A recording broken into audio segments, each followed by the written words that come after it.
Hello friends, हम Kangen water और medical conditions पे आज बात कर रहे हैं। मैं आपके साथ एक बहुत ही कॉमन कंडीशन के बारे में बताना चाहता हूं, जो उसको हम CKD क्रॉनिक किडनी डिजीज के नाम से जानते हैं। ये क्रॉनिक किडनी डिजीज पिछले तकरीबन 20 सालों से बहुत ज़्यादा बढ़ गई है। हम इसका बहुत सारा जो इसका कारण है वो पानी की प्रॉपर इनटेक ना होने की वजह से है। आज मैं देख रहा हूं कि हर सिटी में जगह जगह डायलिसिस सेंटर खुलते जा रहे हैं।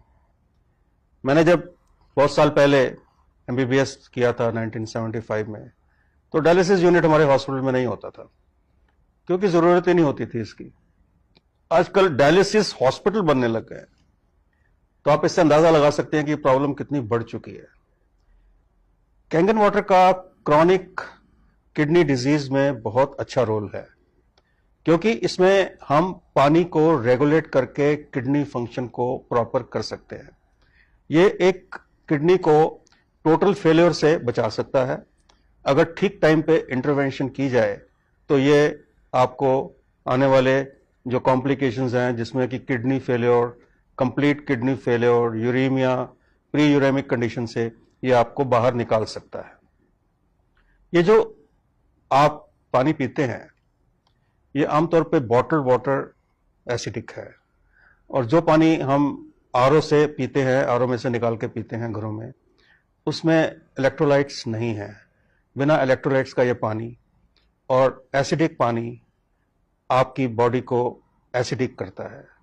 किडनीज का फंक्शन, जो किडनी में फिल्टर लगे हैं, मिलियंस ऑफ फिल्टर्स, वो क्लॉग्ड होते हैं इससे, और ये जो एसिड कंटेंट है ये किडनीज के लिए डैमेजिंग है।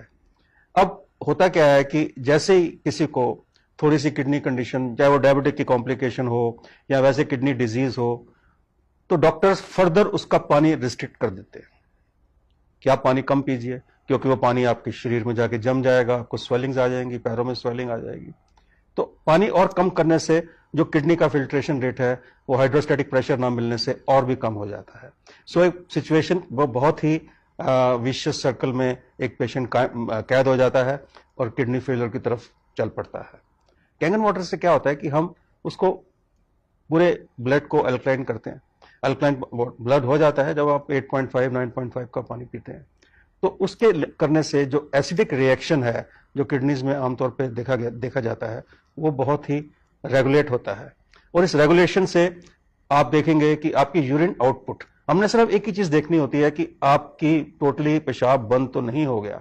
अगर टोटली पेशाब बंद नहीं हो गया और पेशाब आ रहा है तो आप सिचुएशन में बहुत कुछ कर सकते हैं। इस कैंगन वाटर का आप धीरे धीरे 2 से 2.5 लीटर से 3 लीटर तक पेशेंट को ले जा सकते हैं, और आप देखेंगे जैसे पेशेंट की यूरिन आउटपुट बढ़ती है उसकी स्वेलिंग्स भी कम होती हैं, उसकी कॉम्प्लिकेशन कम होती है, और उसमें अगर आप टेस्टिंग कराएंगे तो यूरिया क्रिएटिनिन का लेवल भी कम होगा, और ये पेशेंट टोटली पूरा यूरेमिक कंडीशन में जाने से, यानी कि किडनी फेलियर में जाने से ये बच सकता है। ये सब चीजें बहुत सारे जर्नल्स में छपी हैं, बहुत जगह डॉक्यूमेंटेड है, और हमारा अपना पर्सनल एक्सपीरियंस है। मैं डायलिसिस यूनिट्स में जाके मैंने विजिट किया और वहां पे लोगों को इस पे डाला जो कि टोटली, जिनकी किडनीज टोटली यूरिन बंद नहीं हो गया था, they were not in uremia, they were in pre uraemic condition, और they were in the chronic kidney disease. So उससे हमने ये देखा कि आप उस पेशेंट को टाइड ओवर कर सकते हैं, आप इस पानी से उसकी किडनी को बचा सकते हैं। So thank you very much for listening to this information. This is very useful for the kidney patients. Thank you.